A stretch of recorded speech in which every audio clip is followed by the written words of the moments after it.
kobarkan semangat kami. Majulah bersama, kita raih prestasi, berbakti pada negara. Berbakti yang tercinta, tempat kami ditempa untuk mencapai cita yang mulia. Kibarkan merah putih di seluruh. Surat keputusan Ketua Umum Pengurus Provinsi 2019-2023 seperti yang tercantum pada lampiran surat keputusan ini. Anies PS SIK MSI. Tekad yang membara, maju terus pantang mundur. Kembali Kota Makassar mengambil pusat. Persatuan Pemilihan pengurus Perbakin Kota Makassar. Kepercayaan dan kehormatan ini.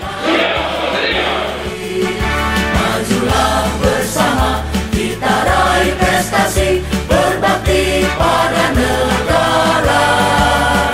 Berbakti yang tercinta, tempat kami ditempa untuk mencapai cita yang mulia.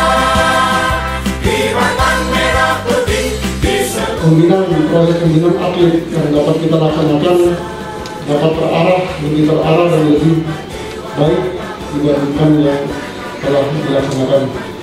Selamat atas terpilihnya pengurus Perbakin Kota Makassar periode 2019-2023. Semoga dengan kepengurusan yang baru ini Perbakin dapat terus menjadi sarana untuk menjaga silaturahmi antara sesama masyarakat Indonesia, khususnya di Kota Makassar. Masyarakat sehingga seluruh pengurus Perbakin dapat menjemput bola dengan cara mengajak mereka untuk bergabung ke dalam klub-klub menembak agar lebih terarah. Berikan pembinaan kepada mereka karena hal ini dapat dijadikan ajang untuk mencari bibit atlet menembak. Semakin banyak atlet, semakin banyak pula peluang untuk juara pada event kejuaraan menembak.